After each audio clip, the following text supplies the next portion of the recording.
Welcome to the Fun Astrology Podcast. We're kicking off the week of January 23rd here on Monday. Thomas Miller, thanks for joining us. And what we have today that we didn't have at this time yesterday, at least if you're listening in the morning, is all the planets are now in direct motion. There is no more retrograde in the sky. If I was at home in the booth and I had the sound effect, I'd hit that applause button right there. And we're starting the week off with a very Aquarian theme to the week. This is something that I've really learned from Robert, and in fact, I should do an episode with him on this, on Old Soul, New Soul, is that these things that have points of origination, like this week has a point of origination, whenever you want to pick it. And I know you could say, well, it's Sunday at midnight. Okay, I'm not going to get into those semantics. I'm just saying that as we are all getting together and having our morning tea or morning coffee, beginning a new week here on Monday, business week, the markets will be open, people are going to be doing their thing, that's a point of origination. And as we are starting this week, we have a very Aquarian sky. The Sun, Saturn, Venus, and until 12:36 this afternoon Eastern Time, the Moon. That's a lot of energy in Aquarius. And also, of course, we're now coming up on 2 days past the new moon, which was also Aquarian. So there are just a lot of Aquarian beginnings. And that takes me back to a couple of things. Number one, astrology.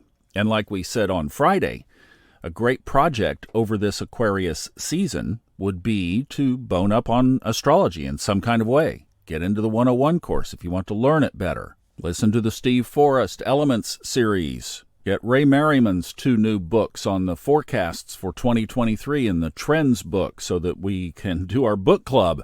That's going to be fun. I am so looking forward. It's going to be a year-long project. This is not like, oh, I missed it. No, you won't miss it. It's going to be a long deal. We're going to carry it through the whole year and cover all the signs. I know, questions. When is it going to start? I don't know. We've got to get that worked out with Kristen. I need a few days to moi. I have been on the go. I've been on the road for 3 weeks, and I need a little me time, and I'm finally going to get it this week, so that's going to be good.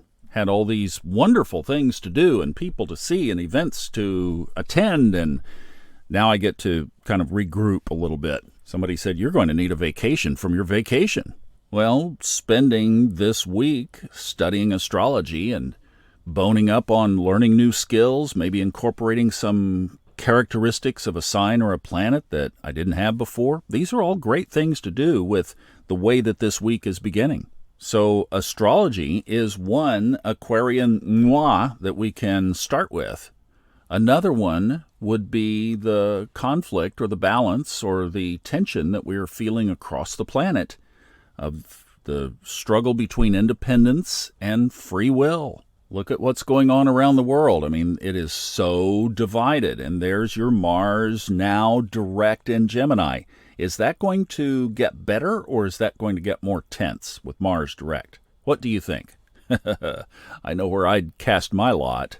I also know where I would focus my energy is on the peace and the serenity and the love, and that all of this would get resolved in a way that we could eventually come together instead of being so divided.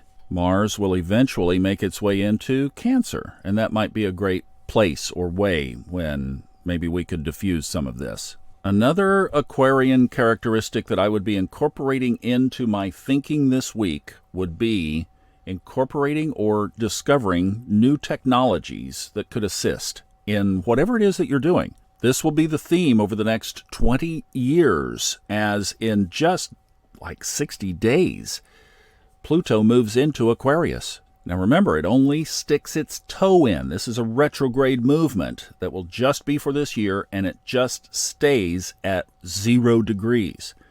But I think we're already there. I think we are seeing the waves of Pluto wanting to move and complete in Capricorn, and it's already testing the waters of Aquarius.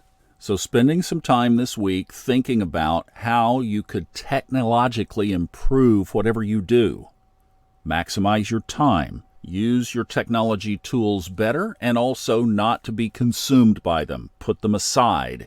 So balancing, regulating, you being in control of the technology instead of the technology being in control of you. Let me throw one other down, just since we have a theme here of how we're starting the week. That would be revolutionary thinking. Hey, the energy is with us, so let's break the mold. How could I be uncommon? How could I be pioneering?